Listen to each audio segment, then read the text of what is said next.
Good evening, good morning, wherever you are.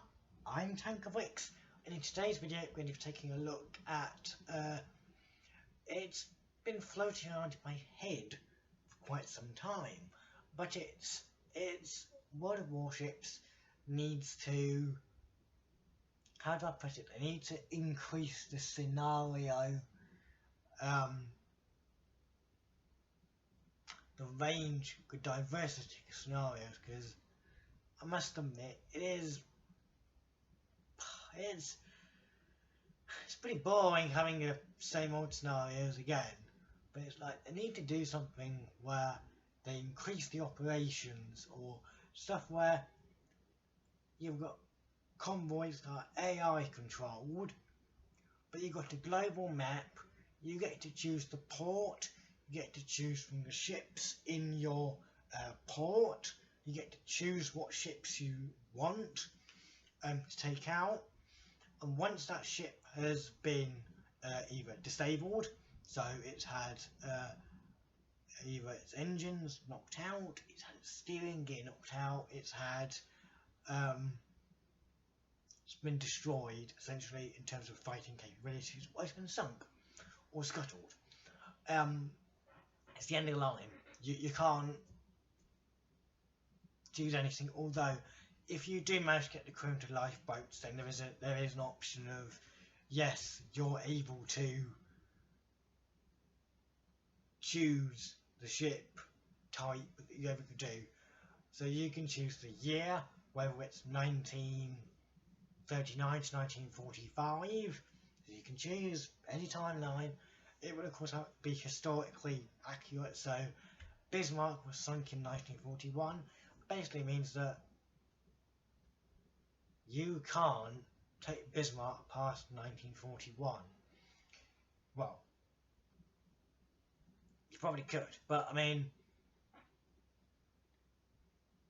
it's basically player versus player scenario, but on a bigger scale. It's historically accurate.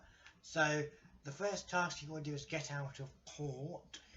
So the port I'm in is Marseille.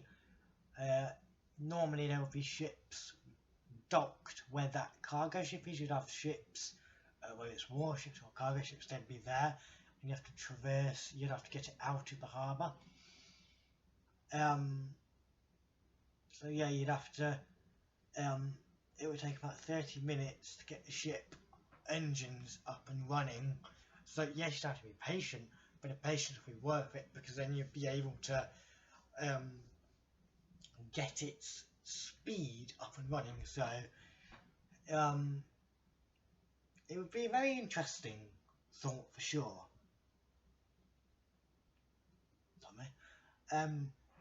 So whether it's the Battle of the River Plate, for example, or whether it's Scharnhorst and Gdansk, I was thinking it was glorious off Norway, or whether it's the Battle of Cape Matapan, or any other thing. It's based on historical events.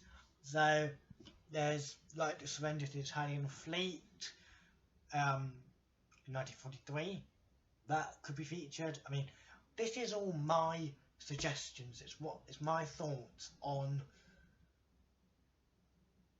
how wargaming could boost the player base. I mean, I'm not saying you need to take my advice to heart, because I mean, who would listen to a guy who's got doesn't really have that many stuff? I'm not sure, but I mean, it's got its merits, the proposal that I'm proposing, which is basically make World of Warships basically global map. You get to choose which port, you get to choose which ship from your port to choose from, and you get to basically act as it is historically accurate. So yeah, I mean, these are my thoughts, so you can take away my thoughts and dissect them to your own satisfaction. But yeah, I mean,